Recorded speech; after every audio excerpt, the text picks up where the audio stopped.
What's going on guys, Unknown Player here, and today in this video we're going to be going over a bunch more Destiny 2 news coming from E3. So there is a ton of info circulating from loads of different interviews and shows and articles. So as usual I'll be making a bunch of videos, summing it all up and rounding up the cool info. So this one is going to be things from Luke Smith and things that he said. He is of course the lead director of Destiny 2, so he's had a bunch of interviews detailing a lot of cool stuff which I want to go over. So the first thing is a brand new activity called Flashpoints, and this is a quote from him. So sometimes each week there's going to be an activity called a Flashpoint, which they haven't talked about really much yet, but a Flashpoint is basically like a featured destination, a featured location. There's a whole class of stuff that shows up when it's the Flashpoint, treasure maps to go find, and special monsters that show up. We wanted with Flashpoints to have an opportunity each week to focus players on a single location where they can go hang solo or hang out, and they know they're going to get a super powerful reward from it, like the equivalent of an unknown reward from a Nightfall. So essentially this is going to be a featured location where a bunch of enemies show up, and it's going to be one spot per week, and then you get from it a cool Nightfall reward. So this is basically an example of one of the many things that Bungie are kind of hiding, all those new things that are in the game and new activities and things to do. Of course going to find out more of them as time goes on, but it's pretty cool to hear there's a new addition to the weekly activities on top of the Nightfall and the weekly strikes and everything else. So this is an example of something new called Flashpoints. So the next thing I want to talk about is to do with the raids and a brand new raid penalty, and essentially Bungie are changing up the formula for raids, and especially when it comes to dying and respawning. So it's quite a complicated quote, and I'll link it of course down in the description, but it's a very strange interview where he talks about how they've changed the death penalty but didn't exactly go into detail how, just that there's going to be some differences between normal and heroic mode.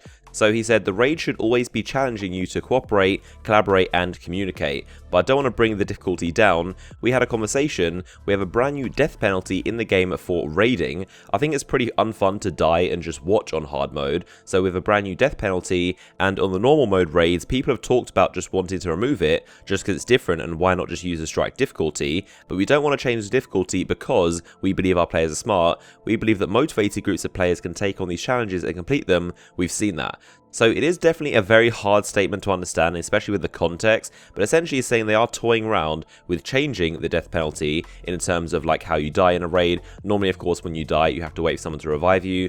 Of course he mentions strike difficulty, which when you die you just wait 30 seconds and it automatically picks you up. So they're kind of contemplating toying with that possibly, and with hard mode not having you just sit out, because the main thing he said there was of course when you die in hard mode you're done. You're basically sitting there just watching everyone else and there's nothing else for you to do anymore. So they said they want to change that because it's unfun. So I'd expect in the hard mode of raid it sounds like there isn't going to be as much of a death penalty. You may even just be able to be automatically revived after 30 seconds, but there's definitely going to be a massive change, especially with the penalties for dying in the raids. Now of course they're going to balance this by changing how the raids work. This could seem like they're going to dumb it down and make it easier when you can just get revived, but it's important to bear in mind that when you die in a raid you're causing a massive trouble to your team, because that's one less person doing damage or doing his thing or doing the role they're supposed to be doing. So just because you can get revived easy doesn't mean the raids are going to be easy. So it is definitely a big change, but Luke Smith was the original lead designer of the Vault of Glass, so I trust him. I think he's going to do a good job, and I think whatever change they're doing is probably going to be for the better. But of course the raid details are going to be kept very under lock and key,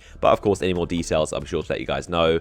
So the next info I want to talk about is all from an interview with PC Gamer, and this was a really good interview. A ton of really awesome info came out of this. The most important and noteworthy thing is that the Defender Bubble, or the Ward of Dawn, is actually back. That is in Destiny 2, believe it or not. So it's actually a secondary ability for the Sentinel subclass, the Void Captain America shield.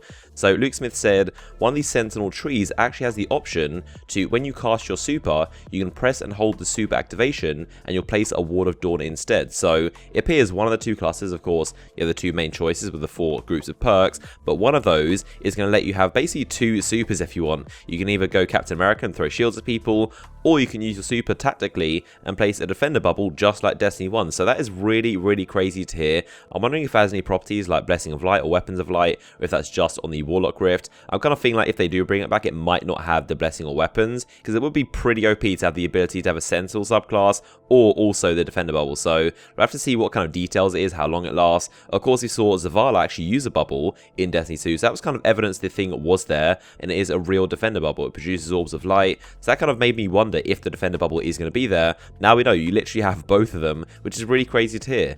So the next question that was asked to Luke Smith was definitely a very big one that a lot of the community are often asking for as a main feature in Destiny 2. They asked, comparing to Overwatch, are you planning to include a ranked play for Destiny 2 PvP? And he simply said there is not going to be a ranking system for the September launch. So it's a very open-ended answer. It definitely isn't shutting down the question full, as in there will never ever be a ranked mode in Destiny 2. And to me, kind of suggests there may be in future updates or DLCs, expansions. I think later down the line they definitely want to do it because they said and they know how much a ranking system is very much desired. Luke Smith even said that he knows how much people want this. So Bungie, of course, well aware that everyone wants a ranked playlist in PvP, similar to Overwatch, how you go through seasons, there's ranks, and there's more rewards, more cosmetic things. But it's basically a highly competitive mode. But this is definitely going to be something I would imagine to come later down the line. But like he said, in the September launch, there is definitely not going to be a ranking system.